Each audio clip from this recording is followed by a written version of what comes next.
Andrew Freund here with the cast of the wildly popular show, Person of Interest. Welcome, guys. Thank you.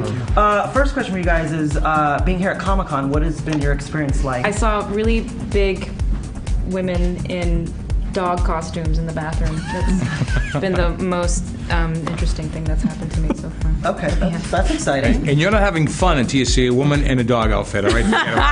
It's just not a good time up until that point. I wanted to talk to you guys a little. I was talking to your creator, how science fiction has now become science fact, and your show is very relevant of this. Does it make you kind of nervous in a way that we're getting in that direction, or is it just a sign of the times? Jim, what are your thoughts on kind of that aspect of your show? What I love about this show is the amount of coverage we do, and we go 9 days as opposed to 9.5 as opposed to 8. And one thing that Jonah, always promised and delivered on is making movies on TV. So as long as that medium's met, and now we just happen to be in something that is quite talked about extensively. And I know this because my cell phone continually lights up about Snowden, NSA, and everything. Your thoughts, Mr. Emerson? Well, I suppose there's reason to be anxious in the world we live in, but I can't take it too personally because the problem is too large and too subtle for me to do anything about it. I don't know how I could change my behavior or the behavior of others to make an adjustment to an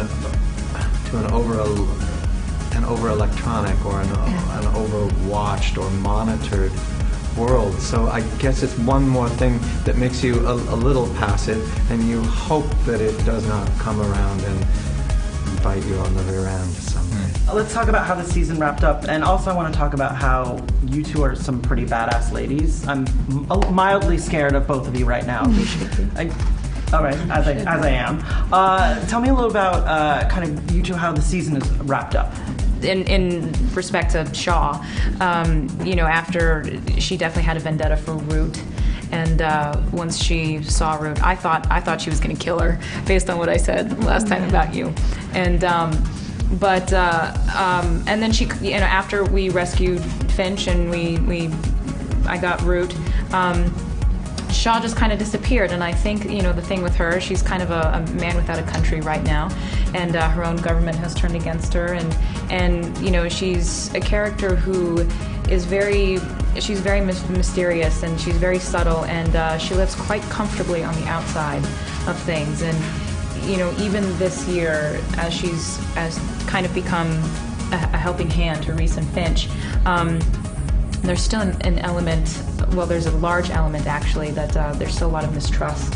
I think, she really doesn't know if she can trust these guys or not, and I think for her that's a very smart place to be.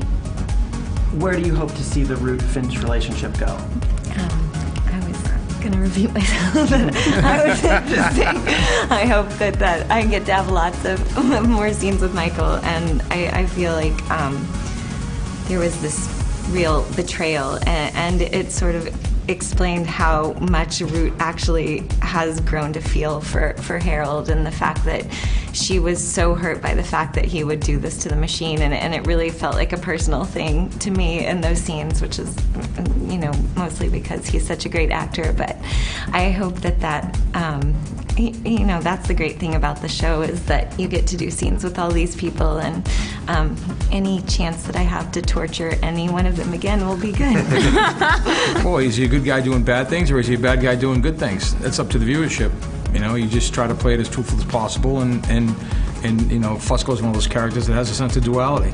So you just lay it out there and let the audience determine whether they think he's a good guy or a bad guy. Because the Fusco's That's right, because the Fusco's always watching. What can you tell fans about season 3? Well, they're going to get what they've come to expect. They're going to get good standalone episodes, but also a really interesting Uber story or mythology, both of which are getting more complicated and more nuanced, I think, as we go along. And now that the machine is mobile or unmoored in some sense, there's going to be a lot of nail-biting about where we go from here, and I suppose that's what will get explored in season 3. Awesome. Well, thank you guys so much. Thank you. Thank you guys. Appreciate And it. be sure to check out the season premiere September 24th, only on CBS. CBS. Yes, Thank you guys. our network. Yes. Yeah. Tuesday at 10.